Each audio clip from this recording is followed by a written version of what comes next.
Hello and I welcome you again on fourth part of practice set. ठीक है, हमने पहले 10 क्वेश्चन कर लिए थे और अब हम अगले 10 क्वेश्चन करेंगे। उससे पहले, क्योंकि मैं ये वीडियो वैसे कल ड्रॉप करने वाला था, लेकिन अभी अभी मैंने एक मैसेज देखा जिसको मुझे देख के लगा कि नहीं भाई, ये तो गड़बड़ हो गई। ये जो क्वेश्चन हमने करा था, ये इसमें थोड़ी सी हमने पढ़ने में गलती कर दी, जिसके कारण हमें दोबारा करना पड़ेगा और ये मिटेगा भी नहीं मुझे ऐसे ढंग दिख रहे। ठीक है, चलो एक सेकंड मेरे को दीजिएगा, मैं इसको जरा मिटा लेता हूँ। हाँ, यहाँ से मिटेगा, अंदर से मिटेगा नहीं। इस क्वेश्चन में जो हमने आंसर निकाला था वो 64 था। जितना मैंने पढ़ा था उस हिसाब से ठीक था, लेकिन एक्चुअल में क्वेश्चन ने डिमांड हमसे आंसर की कुछ और करी थी। ठीक है, पहले हम इस क्वेश्चन को करेंगे, बाकी के 10 उसके बाद करेंगे। ठीक है, ये बाकी के जो क्वेश्चन है वो आपके हो भी चुके हैं। मैंने आपकी पीडीएफ भी आपके टेलीग्राम चैनल पर अपलोड कर दी थी। बिना फालतू का टाइम लिए इस क्वेश्चन को दोबारा देख लेते हैं। द सम ऑफ स्क्वायर्स, ये सम नहीं है, ये सम है। ठीक है, ये मेरी टाइपिंग एरर थी। Sum of the squares of two numbers is 73 and the square root of one of them is root 3. If the square root of one of them is root 3, then the number is going to root 3 का square is equal to 3, यानी कि number जो है वो 3 हो गया। ठीक है, नंबर जो है वो 3 हो गया। मेरे को क्वेश्चन ने बोला स्क्वायर ऑफ टू नंबर्स, यानी कि अगर मैं पहले को x मान लूं, दूसरे को y मान लूं, तो मैं ये कह सकता हूं कि x स्क्वायर प्लस में y स्क्वायर यानी कि 73 की बात कर रहे हैं। अगर उसमें से एक नंबर मैंने यहाँ से आइडेंटिफाई कर लिया 3 है, तो मैंने x को 3 बोल दिया, तो x स्क्वायर कितना हो जाएगा 9, यानी कि 9 plus Y square equal to 73 के हो गया। यानी कि अगर मैं फर्दर बात करूं तो Y square is equal to 64 के, यानी कि यहाँ से हमारे पास y की वैल्यू आ गई अंडर रूट में 64 की वैल्यू कितनी आई 8। ठीक है, और यहाँ से हमको पता चल गया दूसरी संख्या जो है वो 8 है। अगर दूसरी संख्या 8 है तो दूसरी संख्या के घन की बात कर रहा है, यानी कि y की क्यूब की बात कर रहा है। हमने यहाँ से पता नहीं कैसे करके, पता नहीं मैंने क्या पढ़ा था, मेरे को याद नहीं आ रहा। पहले और दूसरी संख्या का अंतर निकाल दिया था मैंने, जब मैंने पहली संख्या का घन, हाँ मैंने पहली संख्या का स्क्वायर ही निकाल दिया था, लेकिन घन पूछा था। ठीक है, क्यूब पूछा था, मैंने स्क्वायर निकाल दिया था। तो y की क्यूब क्या होगी हमारी 8 की क्यूब 8 64 और 512 हमारा यहाँ पे राइट आंसर हो गया। थैंक्स जिन्होंने कमेंट करा था। आप रेक्टिफाई करवाते रहिए, अगर कुछ गलती होती है तो बिल्कुल बताइए। ठीक है, क्वेश्चन नंबर 8 के बाद चलते हैं हम सीरीज को आगे करते हुए 11 पे। एक व्यक्ति स्थिर पानी में 7.5 किलोमीटर प्रति घंटा की गति से, टेलीग्राम चैनल पे मैंने अपलोड कर दिया पीडीएफ, आप उसके नीचे जो है ना, वहां पे भी आइडेंटिफाई कर सकते हैं। अगर किसी को आइडेंटिफाई करना तो वहां पे भी एरर्स को आइडेंटिफाई कर लो। नहीं आ रहा है क्वेश्चन तो वहां पे भी क्वेश्चन को मार्क कर दो कि यार क्वेश्चन नहीं आया। मैं वहां पे तो देखो, यहाँ पे तो एक्सेसिबिलिटी नहीं हो पाएगी इतनी जल्दी। क्यों? क्योंकि मेरे को यहाँ पे वीडियो क्रिएट करनी पड़ती है। टेलीग्राम चैनल को क्रिएट करने का ही मकसद ये था कि मैं आपके जो आंसर्स हैं वो तुरंत से रिप्लाई कर सकूं। तुरंत से मेरा मतलब 15-20 मिनट आधा घंटा। यहाँ पे वीडियो बनाने में कम से कम 2 दिन जाते हैं। अगर मेरे को आप आज बोलोगे और आज मैंने वीडियो डाल दी है ऑलरेडी, तो मैं आपके डाउट्स को इनमें इंक्लूड नहीं कर पाऊंगा। लेकिन आप अगर टेलीग्राम चैनल पे कोई चीज आइडेंटिफाई करते हो, कोई क्वेश्चन आइडेंटिफाई करते हो, तो मैं वहां पे विद इन आवर और हाफ आवर या 15 मिनट, और कभी कभी मेरे हाथ में फोन हुआ तो 5 से 7 सेकंड या 10 सेकंड के अंदर भी रिप्लाई में देने की कोशिश करूंगा। एज सुन एज पॉसिबल कोशिश करूंगा। तो आप अपने डाउट्स को वहां भी भेज सकते हो, और बाकी आप आपस में भी सोल्व कर सकते हो। 2 4 10 आदमी जो भी जुड़ जाओ। ठीक है, a man can row 7.5 kilometre per hour in still water. एक आदमी 7.5 किलोमीटर प्रति घंटा स्टिल वाटर में चला सकता है। ठीक है, यदि धारा की गति, ये मेरे को बोट की दे दी, और मैं धारा की बात करूं तो धारा को मैं करंट बोल सकता हूं। तो करंट की जो स्पीड है, करंट वाला करंट नहीं, करंट पानी का भी होता है। ठीक है, 2.5 किलोमीटर पर आवर मेरी करंट की स्पीड है। ठीक है, उसने बोला तो समान दूरी के लिए इसे धारा के प्रतिकूल 3 घंटे अधिक लगते हैं। तो समान दूरी तय करने में इसे धारा के प्रतिकूल से it takes 3 more hours upstream than downstream, यानी कि अगर धारा के साथ चलता है तो उसे 3 घंटे कम लगते हैं। यानी कि अगर मैं बात करूं तो डाउन स्ट्रीम डीएसएस और हमारा अप स्ट्रीम। डाउन स्ट्रीम में अगर मैं स्पीड की बात करूं तो स्पीड जो है प्लस हो जाएगी 7.5 प्लस में 2.5 यानी कि 10 किलोमीटर पर आवर। यहाँ पे माइनस हो जाएगी तो यूएसएस में 5 किलोमीटर पर आवर। अगर मैं इसको कट डाउन करूं तो मेरे को मिलता है स्पीड का रेशो 2:1। मेरे को पता है टाइम का रेशो जो होगा वो उल्टा होगा, 1:2 होगा। अगर मैं 3 घंटे को देखूं तो मेरे हिसाब से तो यहाँ पे एक की वैल्यू 3 घंटे है, यानी कि अगर मैं इसकी बात करूं, यानी कि ये वाला जो डिस्टेंस है वो 3 घंटे में ट्रेवल करेगा, और जब अप स्ट्रीम जाएगा तो 6 घंटे में ट्रेवल करेगा। अब दोनों में से किसी से भी निकाल लो। यहाँ पे 10 किलोमीटर प्रति घंटा स्पीड थी, स्पीड मल्टीप्लाई में टाइम बराबर में डिस्टेंस के, मेरे से डिस्टेंस ही पूछा है। स्पीड कितनी है भाई, 10 किलोमीटर प्रति घंटा थी, कटी तो करी थी लेकिन थी तो इतनी किलोमीटर प्रति घंटा। तो यहाँ से निकाल लो 10 मल्टीप्लाई में कितने घंटे लेगा 10 किलोमीटर से, 3 घंटे, यानी कि 30 किलोमीटर मेरी यहाँ पे डिस्टेंस आ गई, यानी कि ऑप्शन नंबर बी आ गया। ठीक है, क्वेश्चन नंबर 11 के बाद चलते क्वेश्चन नंबर 12 की तरफ। मीन प्रोपोर्शनल का क्वेश्चन है, एक क्वेश्चन मैंने इसमें डाल दिया, एक एक क्वेश्चन करके मैं चारों टाइप के जो है, 3 टाइप के जो है वो तीनों डाल दूंगा, फिर एक जो आएगा वो मिक्स वाला आएगा, तो आपके 4-5 में सारे सेट हो जाएंगे। 256 और 196 के बीच का मध्यानुपाती याद कीजिए, कुछ नहीं करना, मध्यानुपाती की बात करिए। 256 रेशो में x वही होगा जो x का रेशो होगा 196 के साथ, कुछ नहीं करना, हमें बाहर बाहर की मल्टीप्लाई करनी है, अंदर अंदर की मल्टीप्लाई करनी है। क्यों? क्योंकि ये जो है इसकी वैल्यू क्या होती है हमारी, इसको हम इस तरीके से भी लिख सकते हैं 256 अपॉन में x, और ये जो डबल डॉट्स आती हैं इसका मतलब कुछ नहीं होता, इसका मतलब होता है सिर्फ बराबर, बराबर में x बटे में 196, इसलिए हम कहते हैं कि अंदर अंदर की और बाहर बाहर की मल्टीप्लाई हम कर देते हैं। 256 मल्टीप्लाई में 196। अब मेरे को 256 की वैल्यू पता होनी चाहिए, अगर मैं इसको अंडर रूट में लेके जाऊंगा फर्दर, अगर हमसे सोल्व करते हैं तो ये आएगा ऐसे 256 मल्टीप्लाई में 196। मेरे को पता है ये जो होता है वो 14 का स्क्वायर होता है, ये जो होता है वो 16 का स्क्वायर होता है। ठीक है, ये मेरे को पता है कि 256 जो है, 256 जो है वो 16 का स्क्वायर है, और 196 जो है वो हमारा 14 का स्क्वायर है। इतनी तो सिंपल सी बात है। तो 14 का स्क्वायर और 16 के स्क्वायर में से मेरे को क्या मिलेगा, मेरे को मिलेगा 14 मल्टीप्लाई में 16। 14 मल्टीप्लाई में 16 क्या होगा, 6 चौक 24 होगा, लास्ट में 4 आएगा, 2 ऑप्शन बाहर है, दो तो यहाँ से कट गए। बहुत जल्दी, आपके पास 1 सेकंड का टाइम है तो 1 को मार के चले आओ। ठीक है, और आपके पास और ज्यादा टाइम है तो आप मल्टीप्लाई कर लो। 16 160, 16 चौका 64, 160 और 64 कितने होते, 224। 224 हमारा यहाँ पे राइट आंसर आ जाएगा, ऑप्शन नंबर सी हमारा यहाँ पे करेक्ट आंसर हो गया। 12 के बाद चलते हैं क्वेश्चन नंबर 13 की तरफ। 13 नंबर क्वेश्चन एक ऐसा क्वेश्चन है जिसके थ्रू मैं आपको एक चीज कंफर्म क्लियर करना चाहता हूँ। ठीक है, क्या क्लियर करना चाहता हूँ, क्वेश्चन पढ़ते हैं। A man covers 3 stretches of 24 kilometre each eight 6 kilometre per our, 8 kilometre per our, 12 kilometre per our. मेरे को यहाँ पे 3 डिफरेंट स्पीड दी हुई है, स्पीड 1, स्पीड 2, स्पीड 3। मेरे को यहाँ पे डिस्टेंस दिया हुआ है जो कि इक्वल है हर केस में। अगर डिस्टेंस हर केस में इक्वल है तो इस पे एक फॉर्मूला अप्लाई हो जाता है। कौन सा फॉर्मूला अप्लाई हो जाता है, जो कि हमने चक्रवृद्धि ब्याज वाले में पढ़ा था। है कैसे, मैं तो नहीं करके दिखा रहा, ठीक है, नहीं इसमें कोई फॉर्मूला अप्लाई नहीं होता। आप इसमें यहाँ पे सिंपल टाइम ही निकालने की कोशिश करो तो ज्यादा बेहतर है। कुछ अल्टरनेट सॉल्यूशंस इसके अवेलेबल है मार्केट में, लेकिन वो इतने सटीक आंसर नहीं निकाल के देते। टू बी ऑनेस्ट, अगर वो एक एक के गैप पे आते हैं तो वहां लगभग निकालने में आपको दिक्कत हो जाती है। ठीक है, तो यहाँ पे आपको कुछ नहीं करना, मेरे को पता है कि भैया जी जो डिस्टेंस बराबर होता है स्पीड मल्टीप्लाई में टाइम के। मेरे को यहाँ पे डिस्टेंस दिया हुआ है, मेरे को यहाँ पे स्पीड दिया हुआ है, मेरे को यहाँ पे टाइम निकालना है, तो मैं बोलूंगा भैया टाइम बराबर होगा डिस्टेंस अपॉन में स्पीड के। मैं इसी रेशियो में इनको डाल लेता हूँ। मैंने बोला डिस्टेंस जो है वो हर केस में 24 ही है, हर केस में 24 है, सिंपल सा है, मतलब इतना ही लिखना है आपको। ये पहली लाइन है मेरी, और मेरी जो स्पीड है वो मेरी 6 किलोमीटर पर आवर है। दिमाग में भी कर सकते हो इतना, तो 8 किलोमीटर पर आवर है, और ये मेरा 12 किलोमीटर पर आवर है। यहां से मेरे को तुरंत दिख गया कि इसे तय करने में 4 घंटे लगेंगे, इसे तय करने में 3 घंटे लगेंगे, इसे तय करने में 2 घंटे लगेंगे। मेरे को यहाँ से टाइम पता चल गया, यहाँ से टोटल टाइम मेरे को लगेगा 4 और 2 6 और 3 9 घंटे मेरे को यहाँ पे लगेंगे। 9 घंटे लगेंगे। मेरे से औसत चाल पूछिए, औसत चाल क्या होगी, मेरा टोटल डिस्टेंस अपॉन में टोटल टाइम।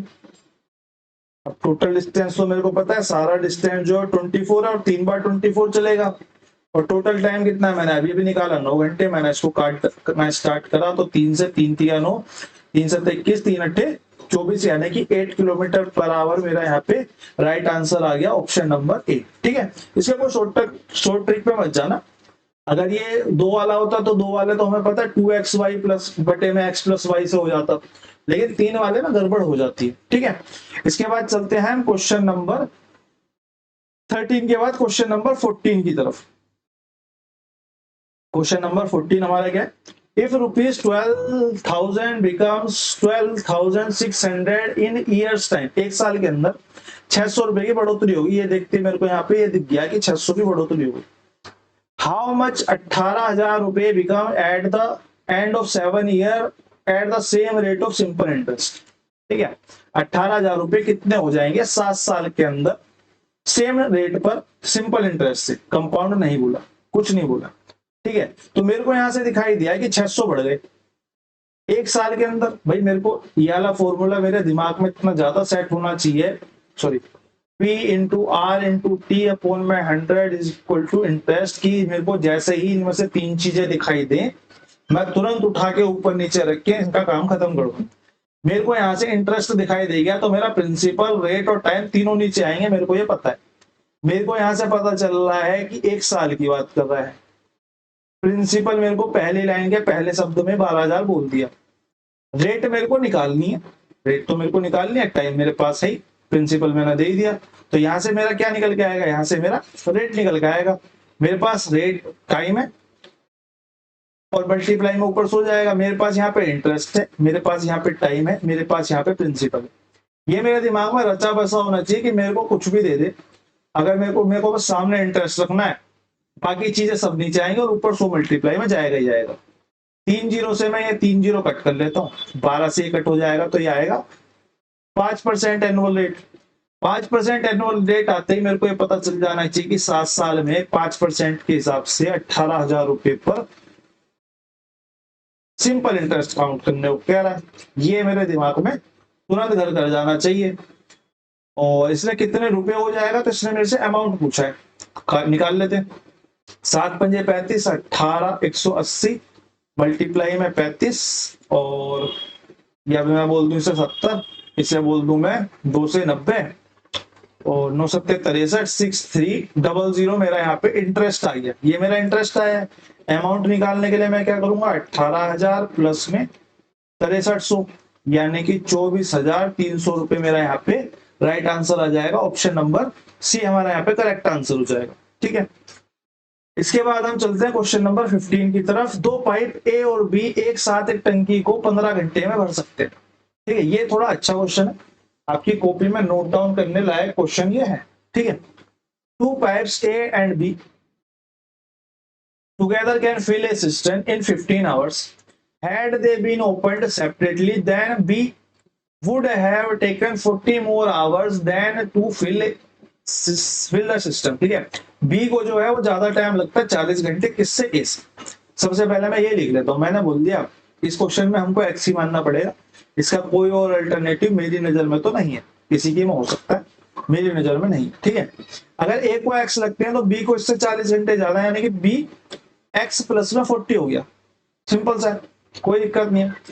फिर उसने कहा कि टंकी को भरने में ए द्वारा कितना समय लिया जाएगा, ए का पूछा है मेरे से, और मेरे को पहली लाइन में बोला है कि ए और बी को 15 घंटे लगते हैं। ए और बी को 15 घंटे लगते हैं, मेरे को कुछ नहीं करना, मैं उठा के यहाँ पे एलसीएम ले लेता हूँ, जैसे मैं टोटल वर्क नॉर्मल निकालता हूँ। इसका टोटल वर्क निकालने के लिए मेरे को कुछ नहीं, इन दोनों को मल्टीप्लाई करना पड़ेगा। ये क्या है मेरे, ये मेरे टाइम है।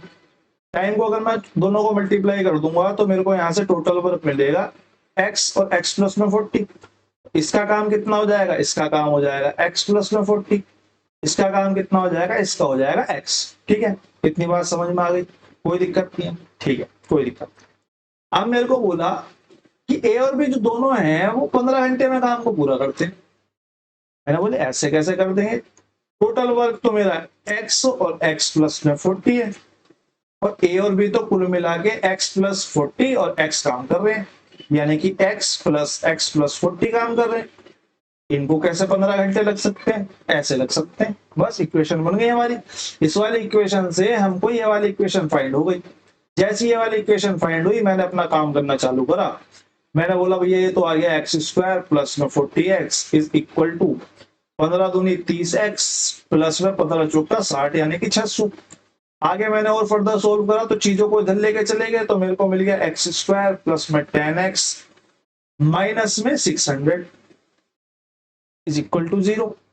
ठीक है, अब मेरे को यहां से 600, ये आपको जहां तक फैक्टराइजेशन आता होगा, इसको मल्टीप्लाई करके इसके ऐसे टुकड़े बनाने हैं जो कि जोड़ के घटा के आए 10x ये वाला, और मल्टीप्लाई करके आए 600 स्क्वायर 600x स्क्वायर।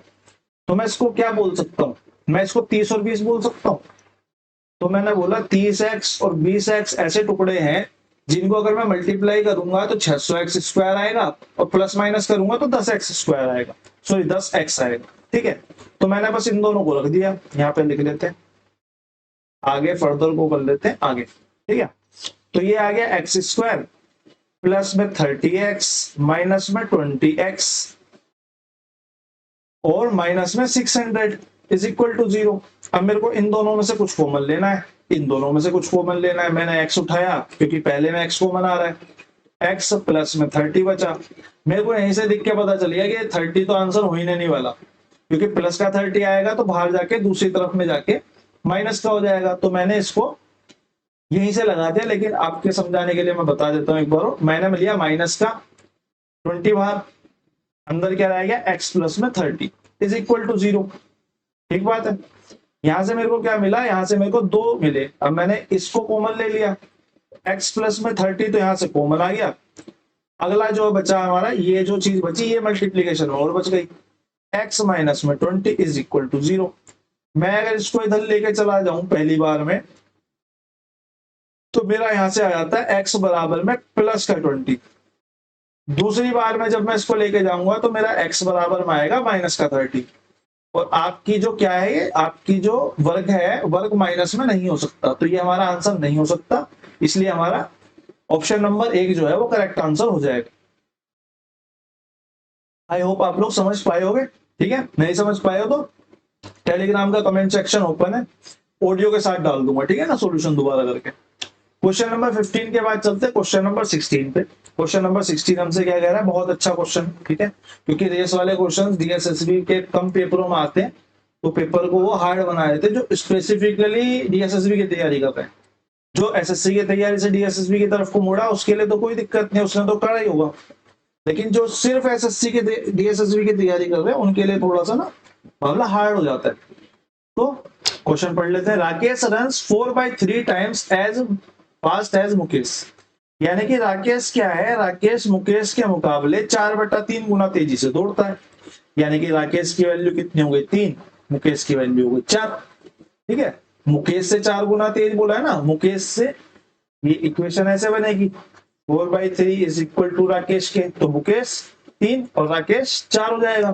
ठीक है, आगे उसने बोला एक दौड़ में यदि राकेश मुकेश को 60 मीटर की बढ़त देता है, राकेश मुकेश को बढ़त दे रहा है क्योंकि राकेश तेज चल रहा है, तो शुरुआती बिंदु से वह कितनी दूरी पर आपस में मिलेंगे। बस मिलने का समय पूछा है, दौड़ का कोई साइज वाइज तो है नहीं भाई। मैंने बोला 60 मीटर की बढ़त दे रहा है, क्या कर सकते हैं, क्या कर सकते हैं। मैंने बोला भैया ये तो स्पीड है और डिस्टेंस तो इक्वल ट्रैवल कर रहे हैं, डिस्टेंस बाय मुकेश और डिस्टेंस बाय राकेश इक्वल है।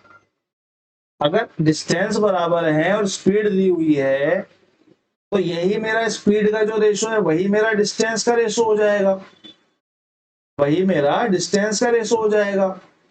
अगर यही मेरा डिस्टेंस का रेशो हो गया, यही मेरा डिस्टेंस का रेशो हो गया, तो मैं ये बोल सकता हूं कि एक की वैल्यू जो है वो 60 मीटर है, एक की वैल्यू जो है वो 60 मीटर है। एक की वैल्यू अगर 60 मीटर है, if the value of 1 is equal to 60 metre, तो इसने कितना डिस्टेंस ट्रेवल करा होगा, 240 ट्रेवल करा होगा। इसने उतने ही टाइम में कितना डिस्टेंस ट्रेवल करा होगा, 180 मीटर ट्रेवल करा होगा। लेकिन कैच क्या है, क्योंकि इसने तो बोला बराबर दूरी होनी चाहिए, दूरी तो बराबर होनी चाहिए, लेकिन इसने 60 मीटर की बढ़त भी तो दी थी, उस टाइम पे तो ये चला ही नहीं था। तो यहाँ पे भी इसने भी 60 मीटर अगर मैं प्लस कर दूं तो 240 मीटर ही चला होगा। तो हमारा डिस्टेंस कितना आ गया, हमारा डिस्टेंस आ गया ऑप्शन नंबर बी, हमारा यहाँ पर करेक्ट आंसर हो जाता है। ठीक है, क्वेश्चन नंबर 16 के बाद चलते हैं क्वेश्चन नंबर 16 के बाद 17 पे। ये 5 नहीं है, ये 5%। ठीक है, टाइपिंग भी खुद करनी पड़ती है तो थोड़ी सी गड़बड़ मेरे से ज्यादा होती है। एक्चुअली में टाइम नहीं लगता तो ज्यादा रेक्टिफाई करने का टाइम मेरे को मिलता नहीं है। The population of a village increases by 5% in the first year, decreases by 5% in the second year. It had a population of 47880 by the end of second year. What was the population at the beginning of the first year? देखो percentage का chapter में करा रहा था और मैं इसको दे रहा हूं होमवर्क। प्लीज अटेम्प्ट करना और आंसर अपना आंसर भी नहीं करना, कमेंट सेक्शन में अपना जो आपका आंसर आया है वो बताना, या तो वो राइट होगा या तो रॉन्ग होगा, वो मैं आपको वहां पे बता दूंगा। ठीक है, क्वेश्चन नंबर 17 के बाकी इसकी मैं आपको हैंड रिटन शीट भी दूंगा ना आंसर की, तो आप वहां से भी अपना चेक कर सकते हो। ठीक है, क्वेश्चन नंबर 17 के बाद क्वेश्चन नंबर 18 पे चलते हैं। 18 भी अच्छा क्वेश्चन। ठीक है, 2 पुरुष और 3 महिलाएं प्रतिदिन 7 घंटे कार्य करके एक कार्य को 5 दिन में खत्म कर लेती है। मेरे पास यहाँ पे क्या क्या है, मेरे को इसने बोला भैया 2 मेल है प्लस में 3 फीमेल है, ये काम कर रही हैं 7 आवर्स पर डे काम कर रही हैं और 5 दिन तक काम कर रही हैं, 5 डेज तक काम कर रही है। काम कितना हो रहा है, 1 हो रहा है। अगली कंडीशन में बोला 4 पुरुष और 4 महिलाएं प्रतिदिन 3 घंटे कार्य करके उसी कार्य को, सेम कार्य, बिल्कुल सेम कार्य है तो मैं ये बोल सकता हूँ यही एक कार्य है, उसको 4 मेल प्लस में 4 फीमेल प्रति घंटे 3 घंटे काम करके 3 आवर्स 7 दिनों में 7 डेज में खत्म कर सकती हैं।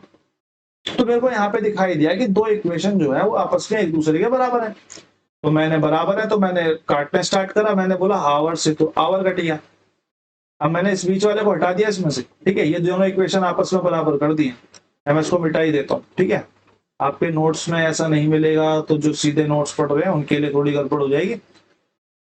ठीक है, दोनों काम सेम है तो दोनों चीजें बराबर है, तो मैंने आवर से आवर और डेज से डेज काट दिया। इस 7 से ये 7 कट हो जाएगा तो यहाँ पे 5 बच गया, यहाँ पे 3 बच गया।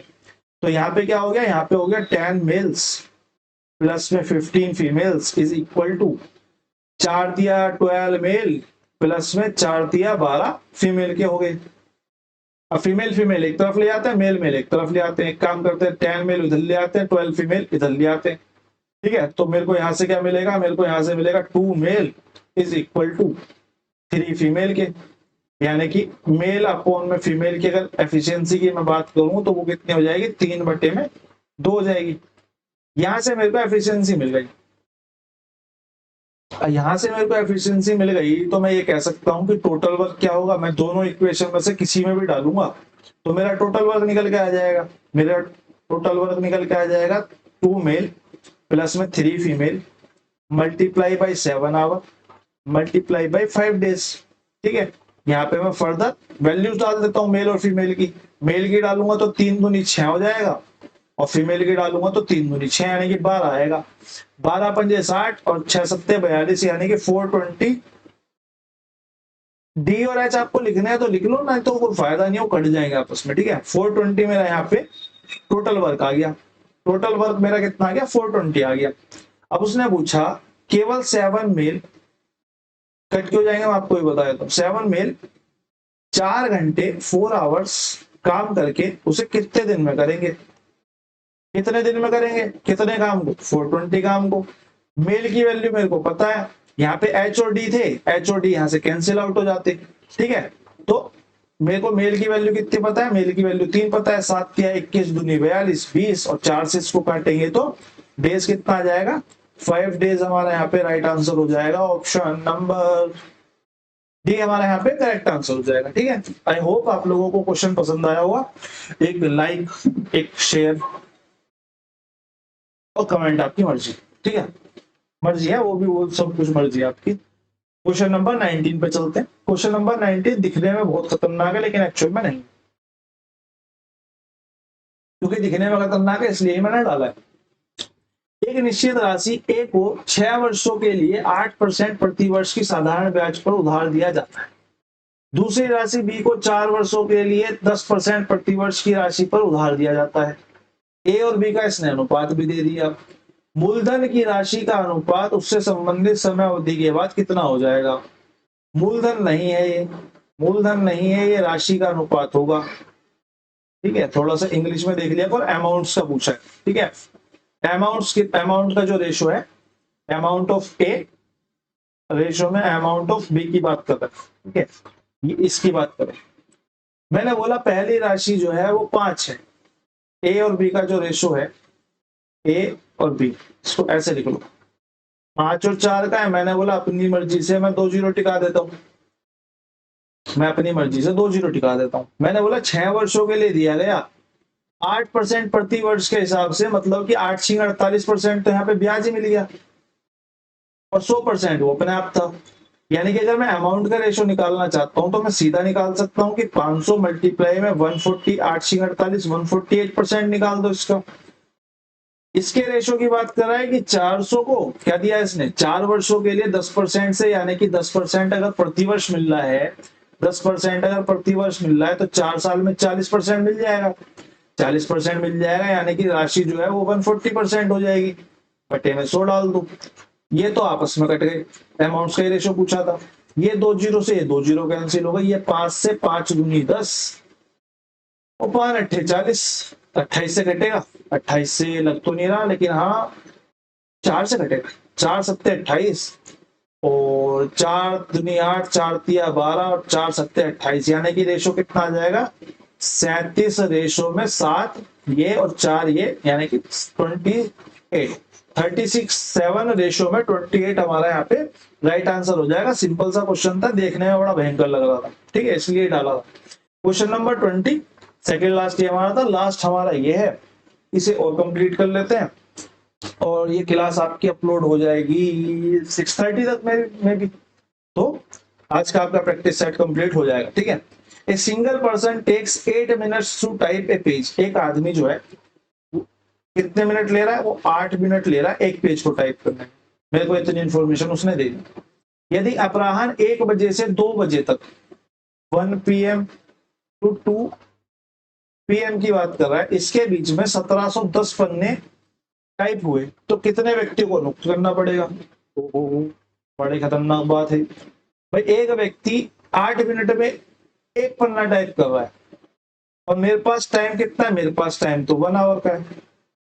1 घंटे में कितने टाइप करेगा, 1 घंटे में 1 आवर में कितने टाइप करेगा, यानी कि 60/8 और टाइप एक्चुअल में कितने करने, इतने। तो यानी कि टोटल वर्क अपॉन में 1 आवर वर्क, ऊपर नीचे डालेंगे तो हमारा काम बन जाएगा। यानी कि 1710, क्योंकि इसके नीचे कुछ दिया तो मैंने 1 डाल दिया, बटे 60/8, ऊपर की मल्टीप्लाई, नीचे की मल्टीप्लाई, 1710 बटे में 60 और मल्टीप्लाई में 8 से मैं इसको काटूंगा तो 8 6 48 कटेगा तो नहीं पूरा, 4 से कट जाएगा। 4 एकम 4, 4 पंजे 20 और 4 दूनी 8। 5 से मैं इसको काट लेता हूँ, 5 दूनी 10, 5 तिया 15, 3 से इसको काट लेता हूँ, 3 पंजे 15 और 3 सत्ते 21, 7 चौक 28 का 8, 2 हासिल और 4 5 चौक 20 और 2 22, यानी कि 228 पीपल्स हमें यहाँ पे रिक्वायर्ड होंगे 1710 पन्नों को 1 घंटे के अंदर टाइप करने के लिए। तो ऑप्शन नंबर डी हमारा यहाँ पे राइट आंसर हो जाता है। ठीक है, और जिसने प्रॉब्लम आइडेंटिफाई करी थी क्वेश्चन के लिए, उसका तहे दिल से धन्यवाद। ऐसा मोटिवेशन देते रहे जिससे हम रेक्टिफाई करते रहे, तो हमें भी थोड़ा जल्दी आने का मोटिवेशन मिल जाए। बाकी आपसे कल मिलते हैं, जहां तक है कल हमारा इंग्लिश का प्रैक्टिस सेट हुआ। ठीक है, और जो भी लास्ट तक देख रहा है उसके लिए मैं बता दूं, जहां तक है सोमवार या मंगल तक, जो मेरा बृहस्पति शुक्र को शायद जाना है, तो सोमवार या मंगल तक मैं आपको जीएस की क्लास करानी स्टार्ट करूंगा इसी चैनल पे। पहले मेरा विचार ये था कि प्रॉपर शिफ्ट उसे दूसरे चैनल पे कर दूं, बहुत टाइम से सोचे जा रहा हूँ इस बारे में, लेकिन मैं सोच रहा हूँ इस चैनल को पूरी तरीके से डीएसएसबी को डेडिकेट कर देता हूँ। ठीक है, क्योंकि मेरे प्लान्स थोड़े से एसएससी की तरफ को भी है, मतलब मेरे को जीएस पढ़ने का बड़ा शौक है ना, तो मैं सोच रहा हूँ कि इसको पूरा डेडिकेट कर देता हूँ आपके डीएसएसबी के लिए।